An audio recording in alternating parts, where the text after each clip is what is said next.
माता जी के लिए अपशब्द बोलकर सबसे घृणित काम कांग्रेस के नेताओं ने किया है। मैं आज इस मंच से राहुल जी ने जिस प्रकार से घृणा की स्तर बगर की राजनीति की शुरुआत की है, उसकी पकड़ो गिर जाएगा और टूट जाएगा। प्रधानमंत्री नरेंद्र मोदी जी की स्वर्गीय माता जी के लिए जो अपशब्द कहे गए, उसकी मैं हृदय से निंदा करता हूं।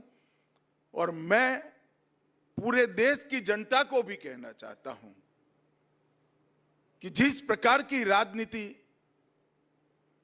मुद्दा विहीन विरोध की राजनीति, नकारात्मक राजनीति, घृणा की राजनीति श्री राहुल गांधी ने शुरू की है, वो हमारे सार्वजनिक जीवन को ऊंचाई नहीं देगी, गर्त में ले जाएगी।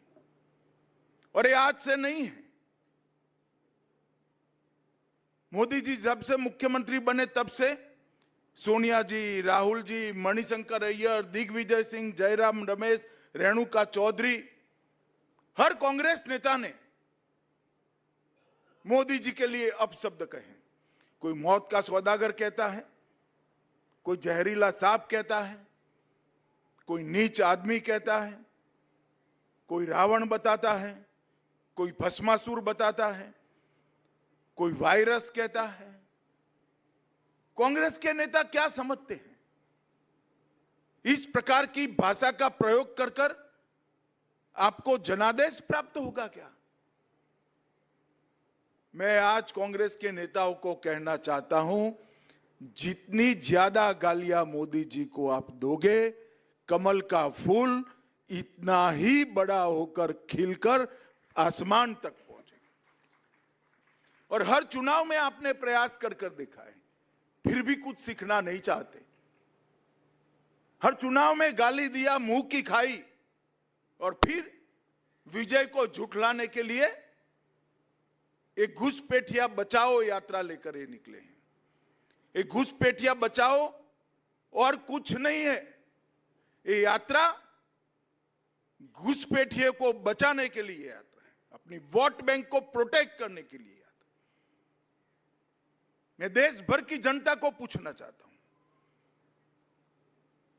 कोई भी लोकतांत्रिक राष्ट्र, लोकतंत्र का आत्मा चुनाव होता है।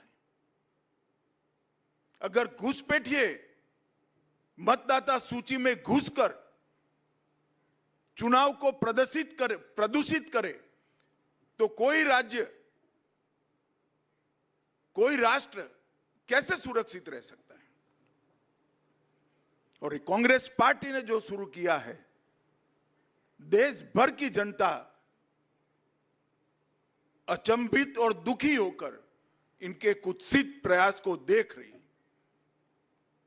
मुझे मालूम है कि प्रयास को जनता का समर्थन नहीं है, परंतु 2 दिन पहले जो हुआ, इसने सारी सीमाएं लांघी। मोदी जी की माता जी का जीवन एक गरीब घर में अपने सभी संतानों को संस्कारित कर कर ऐसे स्तर पर पहुंचा जाए कि बेटा विश्व का नेता बने, ऐसे जीवन को अपशब्दों से बोलना, ये भारत की जनता कभी सहन नहीं कर सकती। और इससे ज्यादा राजनीति में सार्वजनिक जीवन का कोई पतन नहीं हो सकता। मैं फिर से एक बार कांग्रेस के कुत्सित प्रयासों की घोर निंदा करता हूं। और मैं आग्रह भी करना चाहूंगा राहुल गांधी जी के कि जरा भी शर्म बची है तो मोदी जी की, उनकी स्वर्गीय माता जी की और देश की जनता की जरूर माफी मांगे आप। खैर, ईश्वर सबको सद्बुद्धि दे। आज अच्छा दिन है, हमारे लक्ष्मणाचार्य नूतन गुरु में प्रवेश कर रहे हैं। आज मैं आसाम की पूरी जनता को नए राजभवन के लोकार्पण पर, गणेश वंदना के इस समय में ही ये लोकार्पण हो रहा है, ये नए राजभवन का प्रवेश आसाम की विकास के आड़े जो भी विघ्न होंगे, विघ्नहर्ता जरूर उसका हरण करेगा। मेरी बहुत बहुत शुभकामनाएं। वंदे मातरम। भारत माता की जय। महोदय, आपके सारगर्भित शब्दों के लिए हम आभार व्यक्त करते हैं। उपस्थित महानुभावों से निवेदन है कि कृपया कर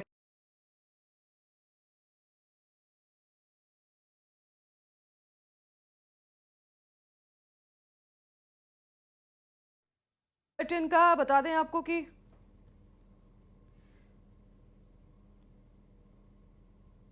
तो अमित शाह को आप सुन रहे हैं मंच से। उन्होंने राहुल गांधी को दो टूक कह दिया है कि राहुल गांधी ने जैसे भी अब शब्दों का इस्तेमाल किया है, अगर उनमें थोड़ी भी शर्म है तो उन्हें माफ़ी मांगनी चाहिए देशवासियों से, प्रधानमंत्री से। और प्रधानमंत्री की स्वर्गीय माता से माफी मांगने के बाद भी अमित शाह ने मंच से साफ साफ कह दी है।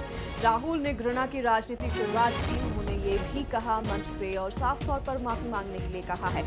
गृह मंत्री अमित शाह ने मंच से दो टूक में राहुल गांधी को ये कह दिया है कि आपको माफी मांगनी चाहिए और पूरे देशवासियों से माफी मांगनी चाहिए।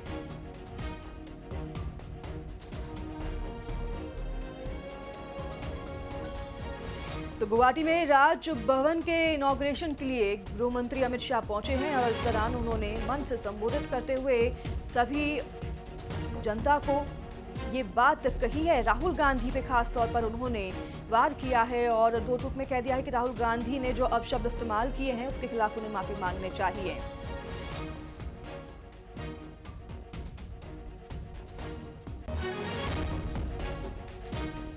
प्रधानमंत्री के ऊपर और उनकी स्वर्गीय माता को लेकर जिस तरह से टिप्पणी की गई राहुल गांधी के द्वारा, उसको लेकर अमित शाह ने मंच से दो टूक कह दिया है कि राहुल गांधी को माफी मांगनी चाहिए। उन्होंने जो भी अपशब्द इस्तेमाल किए हैं उनके खिलाफ उन्हें पूरे देशवासियों से माफी मांगनी चाहिए। पिछले 11 दिनों से लापता गर्ल निकिता एक मिस्ट्री बनी हुई थी। पुलिस की परेशानी पर बल आ गया था और मामला हाई प्रोफाइल हो गया था।